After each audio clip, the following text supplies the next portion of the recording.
Dear Abby, we've never met before, so this may seem a bit odd, but I feel this is necessary. My name's Jay, for starters. I work the checkout line at the grocery store up on 67th Street. You know, the one with the parking lot that's way too big for the store itself. Yeah, that one. I'm 24, fairly tall, and have a rather scraggly appearance. You probably wouldn't recognize me if I came up to talk to you. I don't have a very memorable face. I don't really know why I'm telling you all this, to be honest. But this isn't the point of me writing to you. I was working late at night yesterday. It was an average day for the most part. Nothing too exciting happened. But you'd be surprised how interesting this job can get at times. I'd been reading some book that the guy that worked the counter the shift before me had left. It was some really crappy murder mystery, chocked full of cliches. Incredibly boring, if you ask me. But it's something to do, I guess. When you showed up, though, my whole night changed. I don't know exactly what it was about you that caught my attention at first, but as soon as I saw you, I got this odd feeling. A weird mix between excitement and terror. That's the best way I can describe it, at least. I saw you walk into my line, and I quickly composed myself. I'd been slouching down in my chair for a while, since I rarely ever get anyone in my line. It was only when you got closer that I realized what about you had caught my attention. You were absolutely beautiful. You walked up and said, "Hey," and handed me your cart. I could tell by the way that you were talking and the way that you looked that you were very sleep-deprived. Though this wasn't surprising considering how late it was. After a second or two of awkward silence, I realized that you'd greeted me. I suddenly forced out a "hi" in response. I cursed myself out for that one mentally. I sat there for a second, trying to focus. "What's your name?" I said. It's only later I realized how odd this must have seemed. What kind of grocery bag guy asks what someone's name is? I'm glad I did it, though. I remembered. You said your name was Abigail, but that you go by Abby for short. Abby. It seemed to fit so perfectly. The name seemed to roll off my tongue as I said it back to myself silently. It was sweet like honey. It just felt good as I said it. You seemed perplexed when I looked back at you, and I wondered if I'd done something to upset you. "Shouldn't you be packing those?" you said, and pointed to your groceries. Suddenly shocked and embarrassed, I looked up and apologized, then clumsily started shoving groceries into bags as fast as I could. I couldn't believe myself. How stupid could I be? But when I looked up, I realized you were laughing. "You're kind of cute," you said. I tried to play it off cool, but I was obviously thrilled. A girl like this thought I was cute. "You are too," I said, as I hastily packed the rest of the groceries. As you walked out, you turned around as you reached the door and said, "Have a good night." I'm guessing I look pretty stupid writing all this down. You probably still remember it. I mean, it did just happen yesterday. But I went home ecstatic that night, and with all the confidence in the world. I feel like it's almost unreal writing it back here. Anyways, I wanted to write you this letter, Abby, to tell you that I love you. I don't know what it was I felt that night. It was some weird mix-up of emotions. But all I know was that even in that small, little transaction we had, I felt as if there was something between us. Please write me back soon. Sincerely, Jay. Dear Abby, it's been a week since I sent my last letter, and I still haven't gotten a response, but that doesn't matter. How have you been? My life's been just as normal as usual. Get up, go to work, go to bed. I live in a really shitty apartment, but I guess that's what you get when you work as a grocery bagger.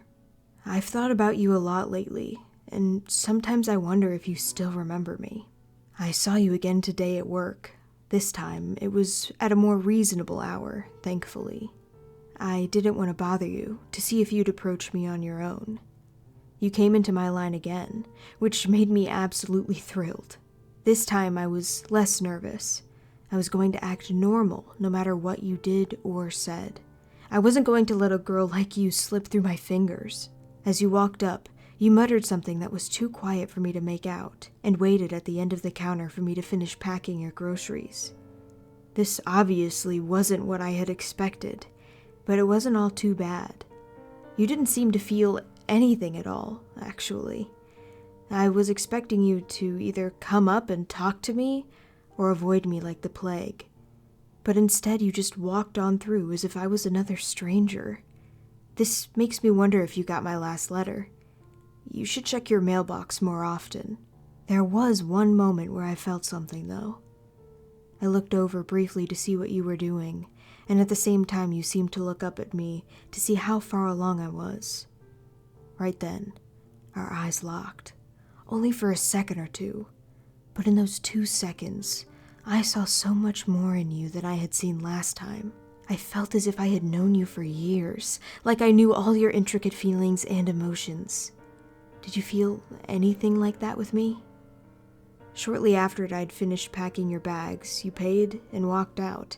Obviously, this was a pretty normal process for me considering I do it about 50 times every day, but I had been determined since the night I wrote you that letter that the next time I saw you, I was going to get more out of it. I kind of screwed that one up. I wasn't satisfied with it. I had to have more. There's a little room in the very back left corner of the grocery store, designated for staff. In there, though, I knew they kept all the security footage from the day. All staff are informed of this, and the security camera's locations when they are hired. Luckily for me, there's one position right next to my counter. I waited until the store closed up and everybody left, and then I went in. After flipping through a few of the TV screens, I found the one that was connected to the camera by my counter. I rewinded it until about when I remember you coming in. After a few minutes of scanning, I'd found it. There you were. I paused on the best still shot I could find. I knew the camera wouldn't do you justice, but it was the best I could have for now. Having a longer look at you, I realized how truly perfect you were. Every feature of your body, your hair, your face, your legs, your chest, was just perfection. I rewinded the tape to when you'd first came up in my line a few times. I couldn't help myself. My eyes were glued to the screen. After a few minutes of consideration, I popped out the tape and shoved it in my pocket, and then drove home. I knew I wasn't allowed to. I could very well be fired for taking such actions. But I couldn't help myself. I had to have you with me at all times, even if it means losing my job. Abby, I love you. I love everything about you. I think about you constantly now. Do you feel the same way about me, Abby? I just want us to be together, forever. Right back soon. Yours truly, Jay.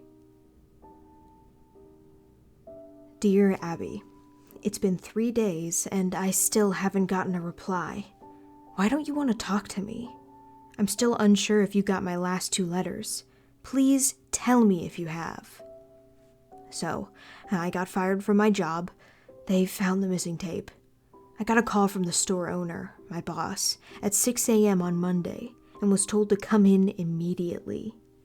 They were having a mandatory all-staff meeting. When I got there, all of the staff was gathered around a small table with the owner at the head of it. Once everyone had arrived, he told us that apparently there had been a minor robbery yesterday. They'd had about $200 worth of stuff taken from them, and the one tape that would have shown who the culprit was the one I had taken. Just my luck.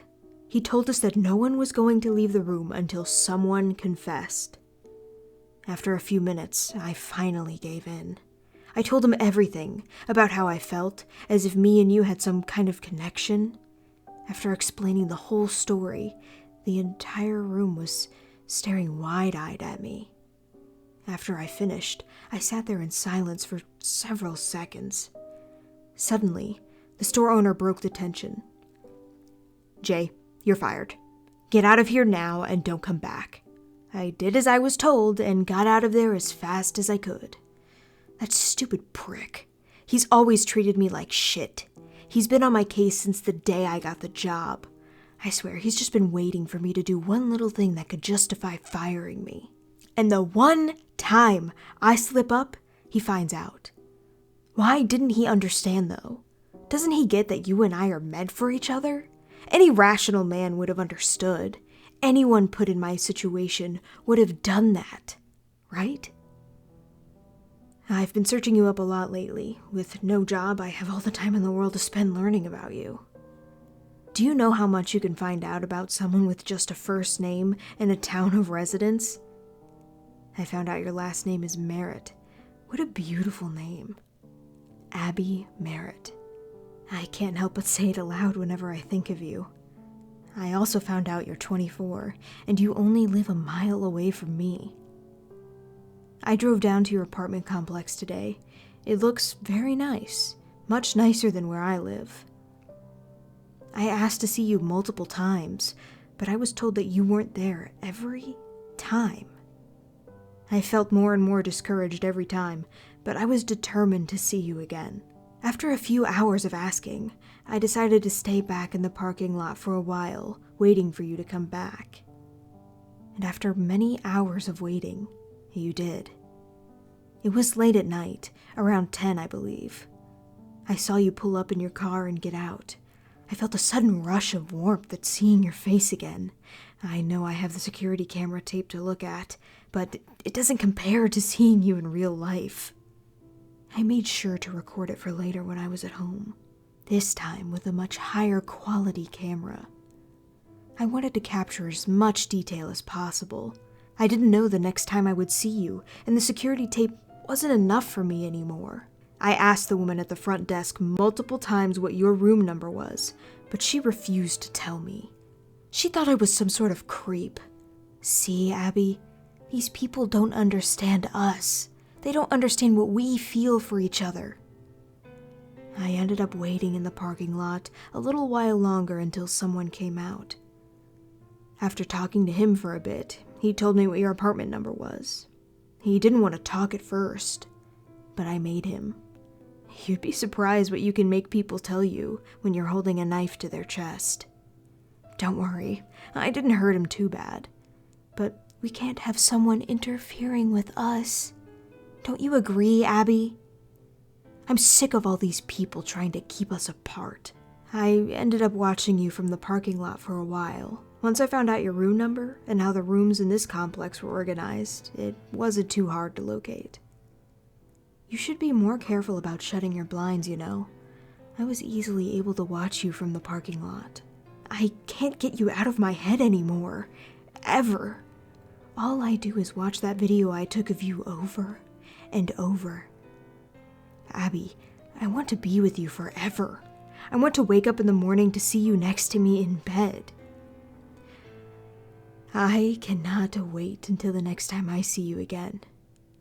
Love, Jay. Dear Abby, I have some really exciting news, Abby. I'm moving in with you. Aren't you excited? We can spend hours and hours and hours together. It'll be just perfect. Let me explain. My job paid just enough so I could make rent and pay for food every week. Because of this, I had little to no money in savings, nowhere near enough to last a very long time. When you take away that money flow, it doesn't take very much time until you have nothing left. I was able to get by for a few days, but just today, I got evicted. This could actually be better than I had originally thought. I wouldn't be surprised if that guy that gave me your room number has been able to contact the police by now. This way, they won't be able to find me, and we get to spend all the time in the world together. It's perfect, isn't it? I made sure to bring all my tapes and photos I've taken with me, though, and my cameras, of course. You should really tell whomever's managing your apartment complex to get better staff. I was able to get by the security easily. I went up to your room and knocked on the door, but I got no answer, so I decided to get in by other means. After scanning the footage I took from last night over a few times, I noticed that you have a ventilation shaft in the corner of your room. Not surprising, considering how hot it can get in the summer here. I figured there had to be some kind of maintenance hatch that I could get in through. After a few minutes of looking around, I found a door at the end of your hall that seemed to be some kind of staff room. And luckily, there was a way into the vents there. I crawled through them until I got to your room. It was very cramped and hard to move around in, but I managed. When I got there, I felt a rush of success. I figured since the lights were out and I couldn't see you, that you weren't home. But I'm patient. I scanned every part of your room, trying to memorize all the intricate details. Your scent overwhelmed me as I sat there.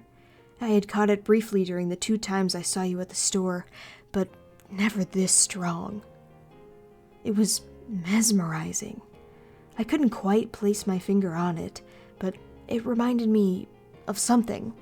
It was almost like peaches. I sat there, hunched over for a few hours, though I've taught myself to be extremely patient. I can sit completely motionless for hours at a time, not moving a muscle. No one was going to notice me. Then you finally got home.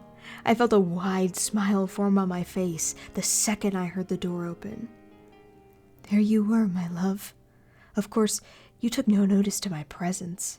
The light in your room seemed to be angled perfectly so you couldn't see anything in the vent after the first few inches. I tried to contain my excitement, but I started breathing very heavily.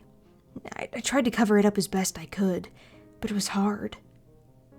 You suddenly looked right at the vent. I went completely silent. After a few seconds, though, you seemed to lose interest. This made me smile.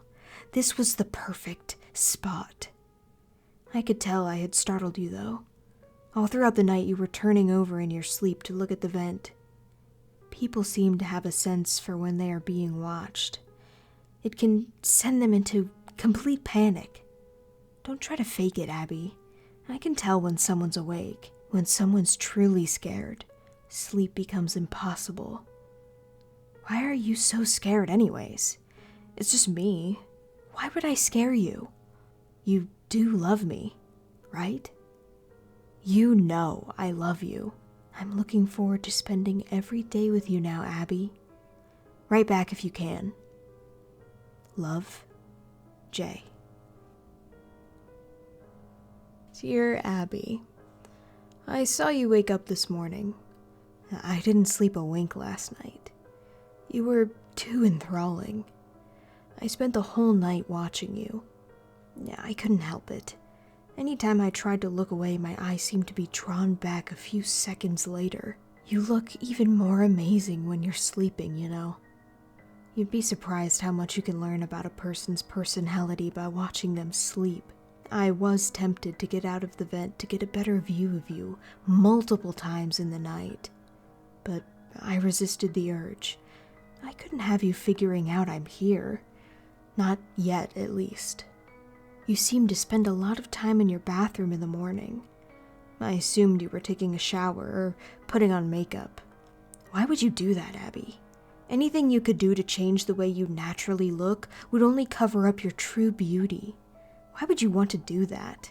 Don't you want the whole world to see what I see in you? You left shortly after to work, or at least that's what I assumed. After careful consideration, I decided to leave the vent.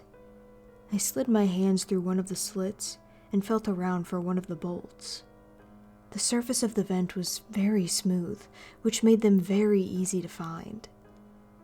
I grabbed onto one and twisted as hard as I could, and finally was able to pop it off. I did this with all the other bolts, and finally removed the grating.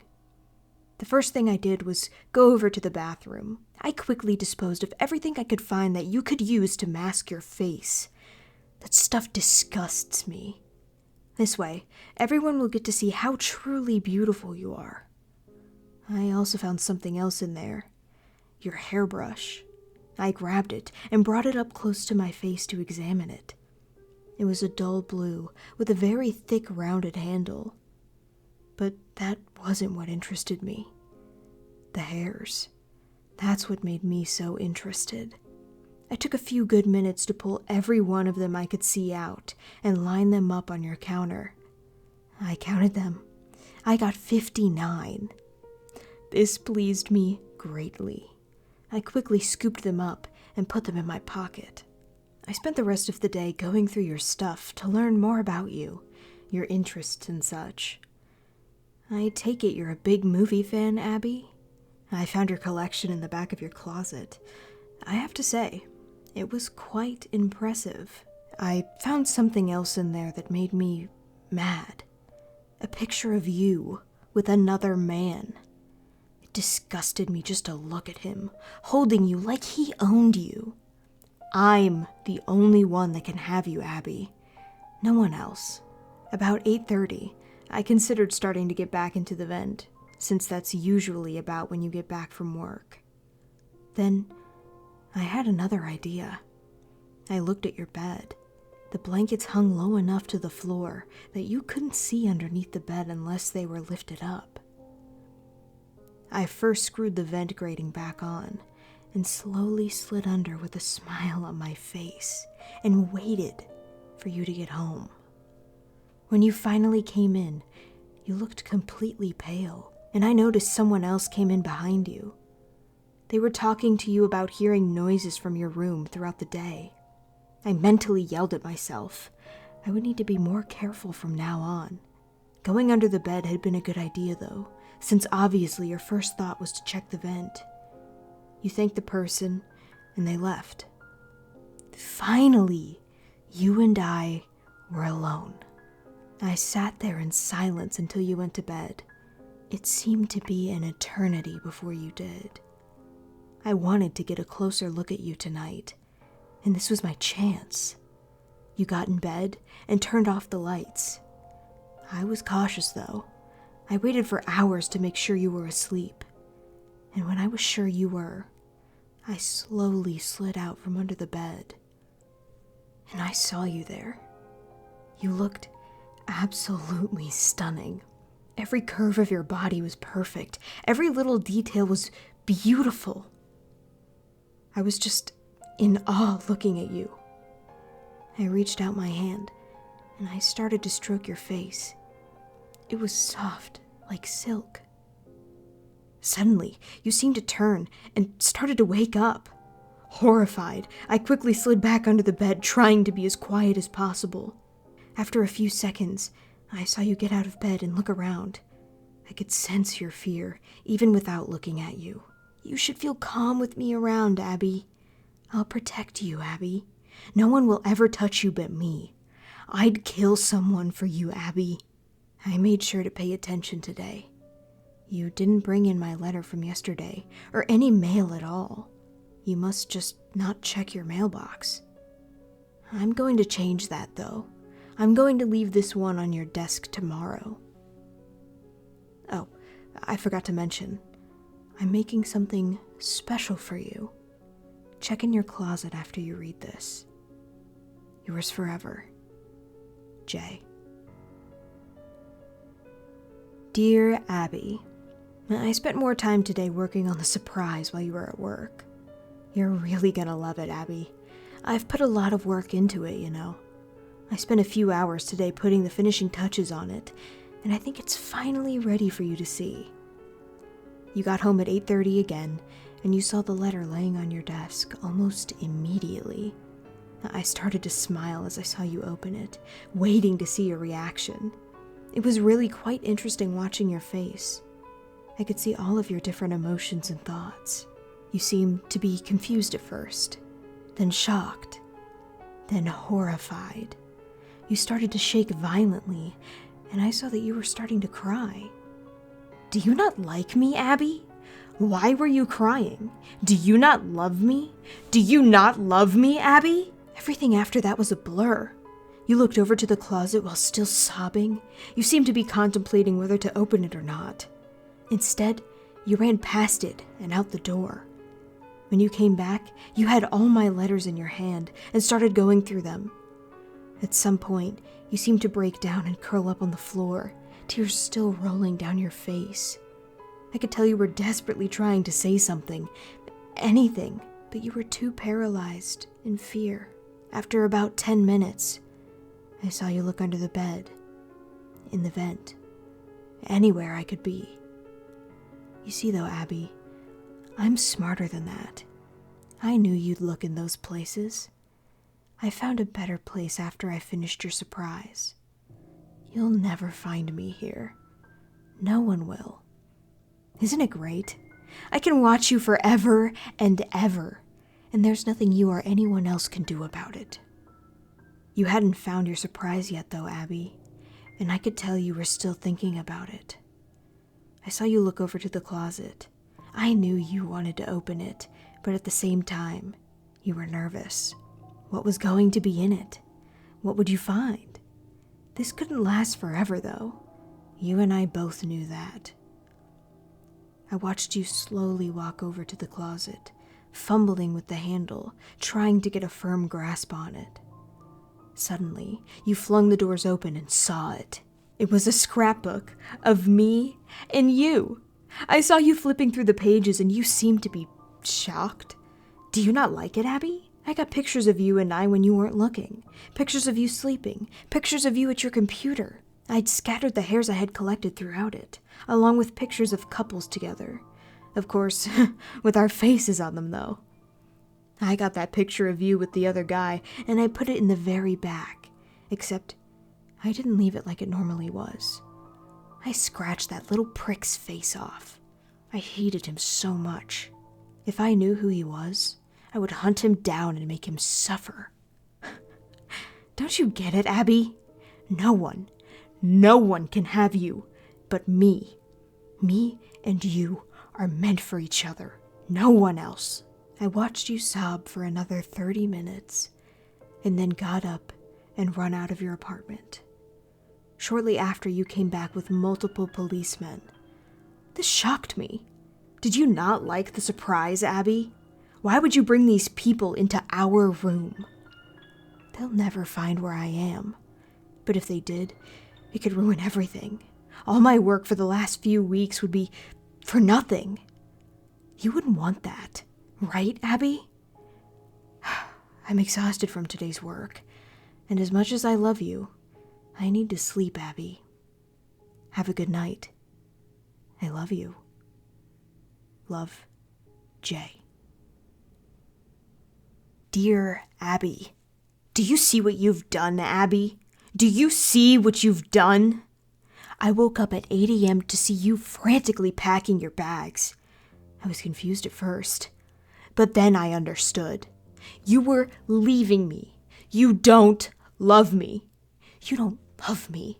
How could you do this to me, Abby?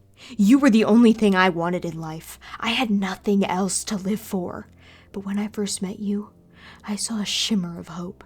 I thought that I'd finally have a reason to wake up in the morning and go on with my shitty life. And you went and threw that away.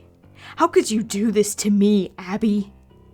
A few seconds after you left the room, I got out of my hiding spot and followed behind you. I saw you throw your bags in the back and then get in your car and started it. I wasn't going to let you get away, though, Abby. I would never let that happen. I ran as fast as I could to get to your car and smashed out the window and dragged you out. Did you really think you could get away from me, Abby? I had to hit you over the head to knock you out. You were making too much noise. Someone else, someone that doesn't understand, could have seen and ruined everything.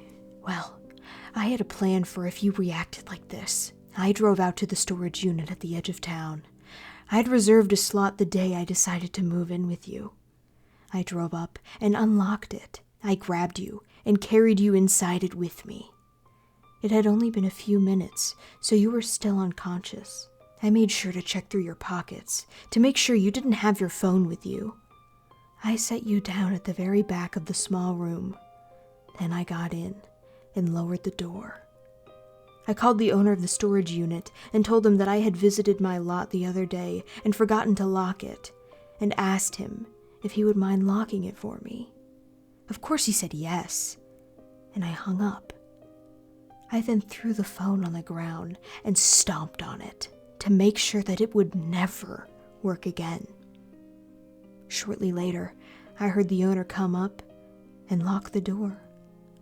About an hour later, I saw you start to get up. I first heard a very faint grunt, then I saw your legs start to move. Shortly after, you were fully awake. When you saw my face, you started to scream, which then subsided to a whine, and then to a whimper. That's when you saw it. The one other thing in the room, my knife. It was obvious why it was there, and after a second or two of realization, you jumped and grabbed it. I looked at you dead in the eyes and said, "Abby, I love you." And then I felt the searing pain of the knife being driven into my side. I felt it being pulled out and jabbed back in with great force. I could feel it go in each time, like a fire burning a hole through my chest. I fell to the floor, laughing while coughing up blood. I saw you back away trembling and sit back down in the corner. And now, as I sit here in a puddle of my own blood writing this, I wonder how you'll go out. Will you use the knife to take your own life? Or will you let starvation take you? Either way, we'll be together in death, Abby. Together, from the day I saw you to the day we both died, just as I wanted it. And as you sit there crying, I can tell that you've come to this realization, Abby, this is all I ever wanted. And for that, I have to say thank you. Love, Jay.